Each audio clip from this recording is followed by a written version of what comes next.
Fala meus irmãos, a paz de Cristo, tudo bem com vocês? Então, no vídeo de hoje a gente vai falar sobre as 2300 tardes e manhãs do profeta Daniel. A gente vai falar também um pouco sobre a doutrina do juízo investigativo que muitas pessoas, principalmente os adventistas, que relacionam as 2300 tardes e manhãs com um evento que eles chamam de juízo investigativo, mas que eu vou mostrar nesse vídeo que não tem nada a ver com a palavra. Não vai ser o foco do vídeo falar sobre essa doutrina do juízo investigativo, mas vou comentar também sobre ela, já que tem a ver com as 2300 tardes e manhãs, né? Já que muitas pessoas relacionam ela com as 2300 tardes e manhãs. Então é isso e bora lá para esse vídeo.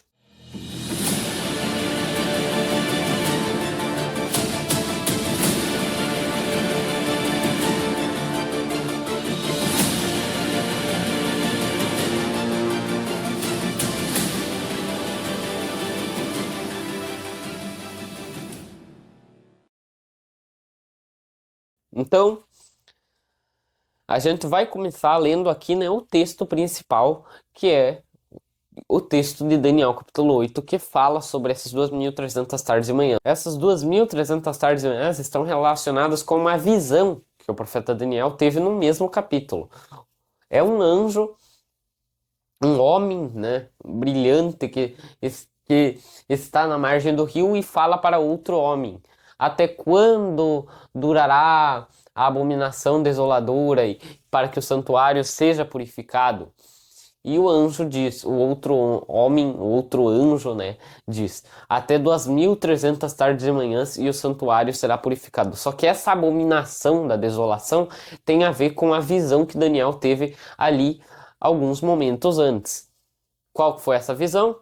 Daniel viu um carneiro que representava a Pérsia, e ele viu também um bode que tinha um grande chifre, e ele derrotou esse carneiro. Mas o seu chifre é quebrado e nasce 4 no lugar. E desses chifres nasce um chifre pequeno, que é a abominação da desolação. Tudo isso vai estar em mais detalhes aqui em Daniel capítulo 8. Por isso que eu vou ler o texto para vocês entenderem bem esse assunto. Então, Daniel capítulo 8 vai falar o seguinte: no ano terceiro do reinado do rei Belsazzar, apareceu-me uma visão a mim, Daniel, depois daquela que me apareceu no princípio. E vi na visão, e sucedeu que quando vi, eu estava na cidadela de Suzã, na província de Elão. Vi, pois, na visão que eu estava junto ao rio Ulai. Levantei os meus olhos e vi, e eis que um carneiro estava diante do rio, o qual tinha 2 chifres, e 2 chifres eram altos, mas um era mais alto que o outro, e o mais alto subiu por último. Vi que o carneiro dava amarradas para o ocidente, para o norte e para o sul, e nenhum dos animais lhe podia resistir, nem havia quem pudesse livrar-se da sua mão. Ele fazia conforme a sua vontade e engrandecia-se. E estando eu considerando, eis que um bode veio do ocidente sobre a face da terra, todavia sem tocar o chão. E aquele bode tinha um chifre notável entre os olhos. E dirigiu-se ao carneiro que tinha os 2 chifres, o qual eu tinha visto em pé diante do rio. E dirigiu-se ao carneiro e correu contra ele no ímpeto da sua força. E viu chegar perto do carneiro, enfurecido contra ele, ferindo-o, quebrou-lhe os 2 chifres, pois não havia força no carneiro para lhe resistir. E o bode lançou-o por terra e o pisou. E não houve quem pudesse livrar o carneiro da sua mão. E o bode se engrandeceu sobremaneira, mas estando na sua maior força, aquele grande chifre foi quebrado, e no seu lugar subiram 4, também notáveis, para os 4 ventos do céu. E de um deles saiu um chifre pequeno, o qual cresceu muito para o sul e para o oriente e para a terra formosa, e se engrandeceu até contra o exército do céu, e alguns dos exércitos e das estrelas lançou por terra e os pisou. E se engrandeceu até contra o príncipe do exército, e por ele foi tirado o sacrifício contínuo, e o lugar do seu santuário foi lançado por terra, e um exército foi dado contra o sacrifício contínuo por causa da transgressão, e lançou a verdade por terra e o fez e prosperou. Depois, aqui no versículo 13, que entra as 2300 tardes e manhãs. Depois ouvi um santo que falava e disse a outro santo aquele que falava: até quando durará a visão do sacrifício contínuo e da transgressão assoladora, para que sejam entregues ao santuário e o exército a fim de serem pisados? E ele me disse: até 2300 tardes e manhãs, e o santuário será purificado. É essa a visão aqui, né, que Daniel teve, mas ainda não teve a explicação, então eu vou ler aqui o restante do capítulo, né? E aconteceu que, havendo eu, Daniel, tido a visão, procurei o significado, e eis que se apresentou diante de mim como que uma semelhança de homem. E ouvi uma voz de homem entre as margens do Ulai, a qual gritou e disse: Gabriel, dá a entender a este a visão. E veio perto de onde eu estava, e vindo me amedrontei, e caí sobre meu rosto. Mas ele me disse: entende, filho do homem, porque esta visão acontecerá para o fim do tempo. E estando ele falando comigo, caí adormecido com o rosto em terra. E ele, porém, me tocou e me fez estar em pé. E disse: eis que te farei saber o que há de acontecer no último tempo da ira, pois isso pertence ao tempo determinado do fim. Aquele carneiro que viste com os 2 chifres são os reis da Média e da Pérsia, mas o bode peludo é o rei da Grécia, e o grande chifre que tinha entre os olhos é o primeiro rei. O ter sido quebrado, levantando-se 4 em lugar dele, significa que 4 reinos se levantarão da mesma nação, mas não com a força dele. Mas no fim do seu reinado, quando acabarem os prevaricadores, se levantará um rei feroz de semblante, e será entendido em adivinhações, e se fortalecerá o seu poder, mas não pela sua própria força, e destruirá maravilhosamente, e prosperará, e fará o que lhe aprouver, e destruirá os poderosos e o povo santo, e pelo seu entendimento também fará prosperar o engano na sua mão, e no seu coração se engrandecerá, e destruirá muitos que vivem em segurança, e se levantará contra o príncipe dos príncipes, mas sem mão será quebrado. E a visão da tarde e da manhã que foi falada é verdadeira. Tu, porém, encerra a visão, porque se refere a dias muito distantes. Ou seja, não era apenas para a época de Daniel, da derrota da Pérsia, do surgimento ali de um rei iníquo naquela época, entende? Ela se referia a dias muito distantes. A gente não pode ignorar o contexto histórico, mas também não pode ignorar que essa profecia está se referindo ao que há dias muito distantes. E eu, Daniel, enfraqueci, estive enfermo por alguns dias, então levantei-me e tratei dos negócios do rei, e espantei-me acerca da visão, e não havia quem entendesse. Então, o texto já se auto-explicou aqui a visão de Daniel, né? O carneiro simboliza quem? Simboliza a Pérsia e os medos, né? O Império Medo e Persa. E o bode peludo é o rei da Grécia, ou seja, é a Grécia, é o Império Grego. Aquele chifre notável que ele tem entre os olhos é o primeiro rei, ou seja, Alexandre o Grande. Mas quando estava na sua maior força foi quebrado, ou seja, não durou muito tempo. Quando ele estava ali conquistando os impérios, foi quebrado, morreu. E no seu lugar saíram 4 também insígnias para os 4 ventos do céu. O que isso foi no contexto histórico? Foi a divisão do Império Grego. Se dividiu em 4 dinastias. E esses 4 chifres representam o quê? Os 4 generais, né, que tomaram conta, que foram os reis ali dessas dinastias. Que no caso foi Lisímaco, Cassandro, Seleuco e Ptolomeu. Tá, até aí faz tudo sentido, né, no contexto daquela época. Só que daí, de um desses chifres, não é direto do bode, é de um dos chifres. Ou seja, é um chifre que nasceu ali, né, de outro chifre.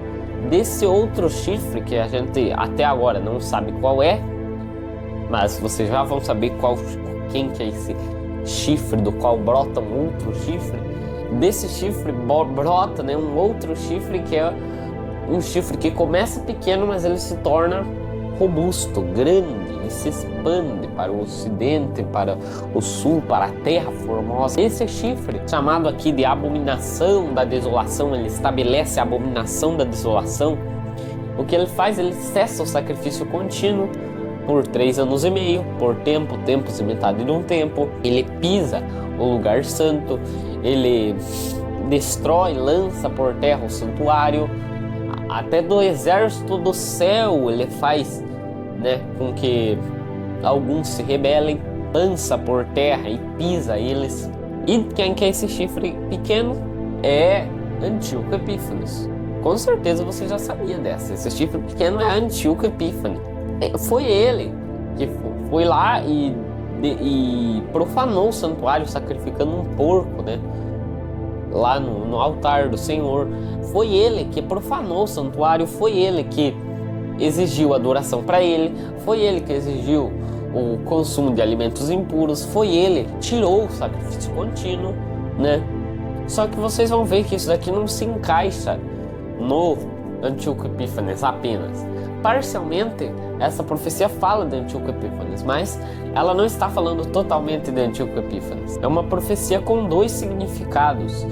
Parcialmente fala de Antíoco Epífanes, mas o cumprimento total dela vai se dar lá no Anticristo, ou seja, é uma profecia de duplo sentido. Por que não pode ser apenas Antíoco Epífanes? Porque vocês podem ver que aqui o texto está falando, olha, que ele lança algum dos exércitos e das estrelas por terra e os pisa.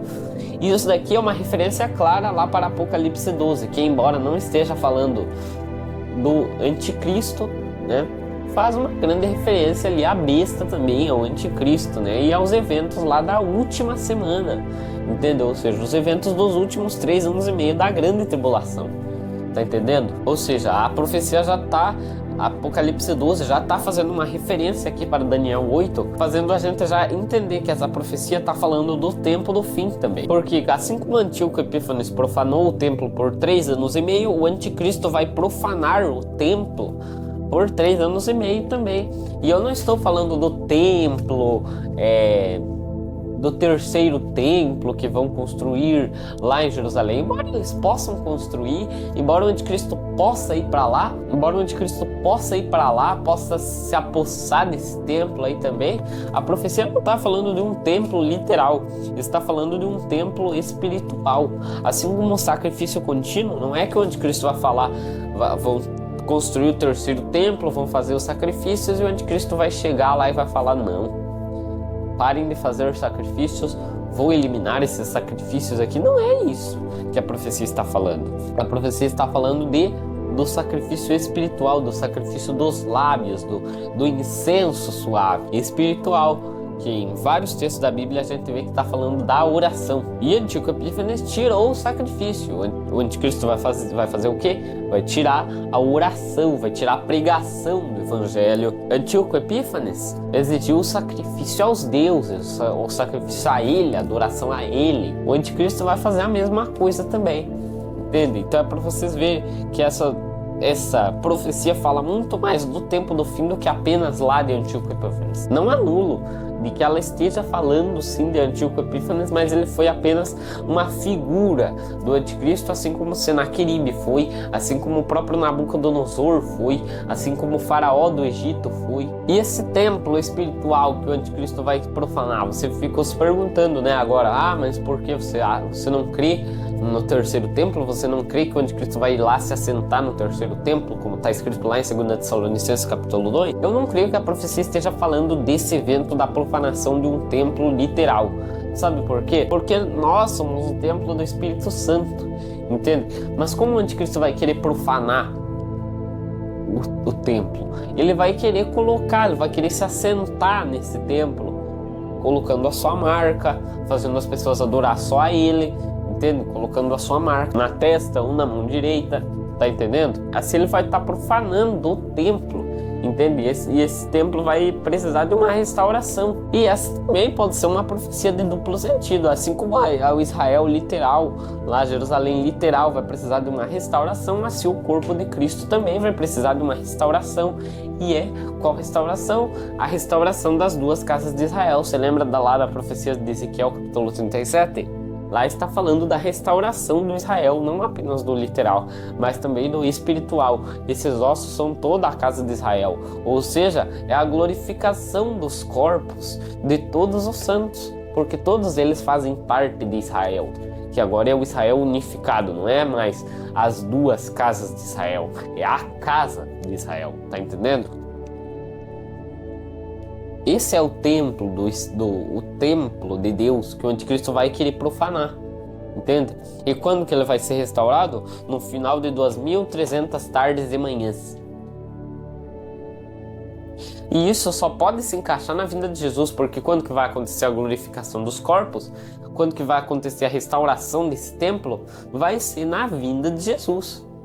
Não é na vinda de Jesus que os mortos vão ressuscitar, os corpos serão transformados.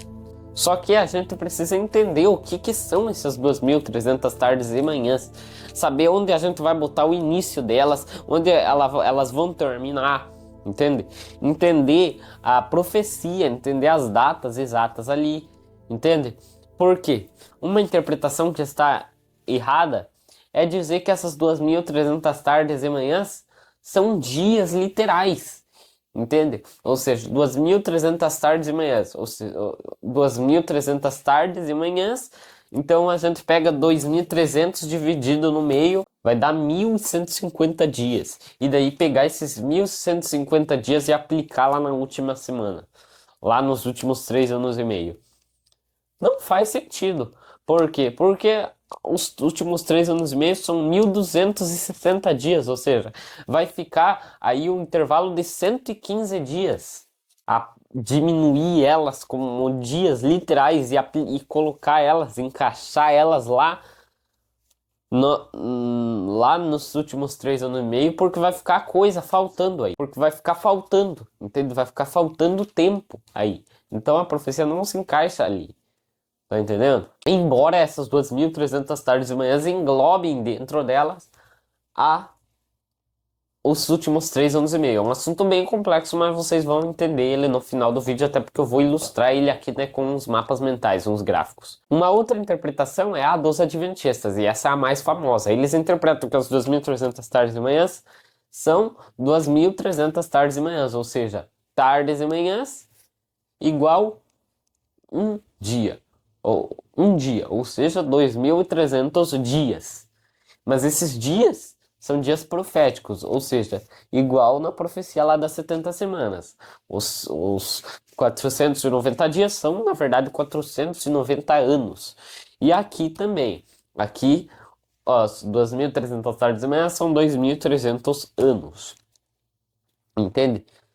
E isso não está errado, está certo. Exatamente, é isso mesmo. As 2.300 tardes e manhãs são 2.300 anos, porque são dias proféticos e a gente tem que olhar para essa profecia assim como a profecia das 70 semanas, porque elas meio que se encaixam ali, entende? Só que você tem que tomar cuidado para não misturar. Mas são profecias diferentes e você tem que tomar cuidado para não misturar elas, porque esse é o erro dos adventistas. Eles pegam e na profecia lá de Daniel capítulo 9, né, vai estar falando assim: sabe e entende, desde a saída da ordem para reedificar, restaurar Jerusalém até o Messias, o príncipe, haverá 69 semanas. E depois vem a última semana, que é a 70ª, entende? A semana 70 ali. E o texto já deixou claro ali qual é o start, o começo dessas 70 semanas. É na saída da ordem para restaurar e para reedificar Jerusalém, ou seja, em 467 a.C. É o decreto ali, né, de Artaxerxes até a Jesus, ali vai dar o que? Vai dar 69 semanas proféticas, ou seja, 483 anos. Então elas começam ali em 467 a.C., nessa data da ordem para reedificar Jerusalém. Só que daí os adventistas pegam essa profecia das 2.300 tardes e manhãs e querem encaixar o começo dela junto, só que isso não tem nenhum sentido, apenas porque Ellen White falou, porque Guilherme Miller falou, porque não tem base bíblica, nem nessa profecia aqui não tem base nenhuma para a gente colocar o início dela na saída da ordem para reedificar e restaurar Jerusalém, até porque ela não falou nada da reedificação de Jerusalém lá no tempo de Esdras e Neemias. Tá entendendo? Daí, por misturarem essas datas aí, colocar tanto as 70 semanas como as 2.300 tardes e manhãs na mesma, começando juntas ali, e ainda fazendo as 70 semanas terminarem lá no tempo de Estevão, sem lógica nenhuma. Nada, não tem nada a ver, Estevão não tem nada a ver com essa profecia, e eles colocaram o final dessas 70 semanas só para não ficar no vácuo, colocaram lá na morte de Estevão. Não dá pra acreditar, bicho! Pegaram as 2.300 tardes e manhãs, colocaram ela bem antes da data em que ela deveria começar, e o final dela colocaram para 1844. E nessa época aqui, o Guilherme Miller, que era considerado um profeta, que depois ficou claro que ele era um falso profeta, ele disse que Jesus voltaria em 1844, ou seja, no final das 2.300 tardes e manhãs, que supostamente seria em 1844, Jesus voltaria. E daí Jesus não voltou, muita gente se matou porque abandonou tudo, abandonou emprego, abandonou família, tudo para ir lá no penhasco ver a volta de Jesus. Não aconteceu nada, só para esperar essa suposta volta de Jesus. E o que aconteceu depois? Eles foram lá, em vez de admitir que estavam errados, não, falaram, na verdade, temos que inventar alguma desculpa, né, pra gente falar que não estava errado. Ou seja, o que podemos falar? Podemos falar que aqui, no final dessas 2.300 tardes e manhãs, na verdade não era a volta de Jesus, foi um engano. Na verdade não era a volta de Jesus, era o juízo investigativo, ou seja, Jesus entrou no santuário e os anjos estão lá como sacerdotes fazendo a expiação pelos pecados da gente, entende? A expiação pelos pecados da gente e tal, porque eles relacionam os anjos com os sacerdotes e coisas que não tem nada a ver. Os sacerdotes da nova aliança somos nós, não são os anjos. Tá entendendo? Os sacerdotes da nova aliança somos nós, e eles colocam como se fossem os anjos que estão lá fazendo expiação pelos nossos pecados também. Que estão lá investigando os nossos pecados. Entende? E apresentando diante do Pai. Ou seja, Jesus ficou 1800, na cabeça dele, Jesus ficou 1844 anos fora do santuário, do santuário não, do lugar santíssimo, ou seja, ele ficou 1844 anos fora da presença do Pai, só acendendo a menorá, colocando os pães da propiciação, queimando incenso ali no santuário, para depois de 1844 anos ele entrar no Santo dos Santos, fazer expiação pelos nossos pecados. Coisa que é totalmente antibíblico, porque lá em Marcos, no capítulo 16, diz que quando Jesus subiu ao céu, ele já se assentou à direita de Deus. Ou seja, ele já se assentou à direita de Deus, ele já está lá na presença de Deus. Ele, desde que subiu ao céu, já está lá na presença de Deus. Na visão de Estevão, ele vê o céu aberto e Jesus em pé à direita de Deus. Ele não vê... Eu vejo o céu aberto e um véu no meio, o Pai de um lado, o Filho do outro, e o Espírito Santo em algum lugar ali. Não! Ele viu o quê? Ele viu o Pai e o Filho lado a lado, o Filho à direita do Pai. O Filho já entrou nesse Santo dos Santos. Então, os adventistas erraram totalmente, boiaram longe, colocando a volta de Jesus em 1844, e como a volta de Jesus não aconteceu em 1844, o que eles fizeram? Colocaram esse evento, essa data, como o começo do juízo investigativo. Foi daí que surgiu a doutrina do juízo investigativo, porque não tem nada a ver com a palavra. Foi apenas para mascarar um erro que eles poderiam ter corrigido, ter falado, não, nós erramos. Realmente, não. Eles foram lá mascarar o erro deles e ficou pior ainda, né?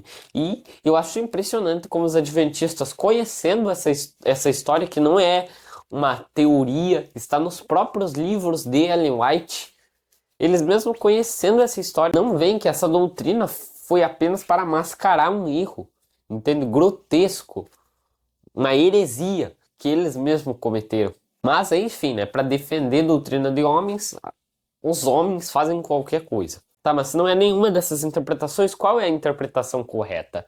Então, o texto aqui está falando, né? Até quando durará a visão do sacrifício contínuo, a abominação da desolação pisando esse sacrifício contínuo, pisando o templo de Deus, profanando o templo de Deus? Ou seja, está falando da visão anterior de Daniel ali. Quando que essa visão anterior começa? Qual evento que tem ali no começo dessa visão? A batalha da Pérsia contra a Grécia, ou melhor, da Grécia contra a Pérsia ali, a Grécia vencendo o Império da Pérsia e Medeia, que é a Batalha de Galgamela. Aconteceu mais ou menos 300 anos antes de Jesus, onde Alexandre o Grande venceu Dário. Ou seja, aí já começou a visão. O bode veio com o ímpeto da sua força e esmagou o carneiro. É aí que começa a visão. Isso foi cerca de 300 anos antes de Jesus, ou seja, aí nós já temos os 300 anos, só faltam mais 2.000 anos. E esses 2.000 anos se encaixam aonde? Desde Jesus até o nosso tempo. A gente sabe que de Jesus até os dias de hoje já deu aproximadamente 2.000 anos. E dessa batalha de Galgamela até o nascimento de Jesus também deu mais ou menos 300 anos. Ou seja, aí nós já temos quase completas as 2.300 tardes e manhãs. Tá entendendo? Não tem nada a ver com 1844. Não tem nada a ver com a reedificação, não tem nada a ver com Esdras e Neemias. Ela começa ali, ó, na Batalha de Galgamela. Esse é um evento importante. Esse é o start ali dessas 2.300 tardes e manhãs. 300 anos, desses 2.300 anos, 300 anos da Batalha de Galgamela até Jesus e 2.000 anos de Jesus até os dias de hoje. Ou seja, 2.300 tardes e manhãs. Tá vendo? Então agora tudo faz mais sentido, entende? A profecia agora faz mais sentido. A gente consegue encaixar a vinda de Jesus, a gente consegue encaixar essa restauração do santuário, ou seja, a ressurreição dos santos, a glorificação dos santos, né? A unção do Santo dos Santos, que lá no final das 70 semanas, que também é na volta de Jesus, o Santo dos Santos é ungido, então, ou seja, restaurou já o santuário, tá entendendo? Aí sim restaurou o santuário. Agora em 1844, restaurou aonde o santuário? Entende? Qual outro texto da Bíblia a gente tem que prove isso, né? Que nessa data, porque nessa data exata, por quê? Por quê? Por que 1844? Porque nessa data exata Jesus entraria no Santo dos Santos. Qual a base bíblica para isso? Nenhuma. Muito pelo contrário, tem mais base bíblica contra isso do que a favor, já que a favor não tem nenhuma, né? Então é isso, espero que vocês tenham gostado e entendido desse vídeo. Se você gostou, deixe seu like, se inscreva no canal e eu vou estar voltando a postar vídeos mais regularmente aqui no canal. O canal tá meio parado, mas eu vou estar movimentando aqui o canal com shorts e também vou estar colocando mais vídeos lá no Instagram, beleza? Então já segue nós lá no Instagram, Felipe Vendramini. E é isso. Fiquem todos na paz de Cristo e Deus abençoe vocês. Até os próximos vídeos, estudos da palavra e tamo junto.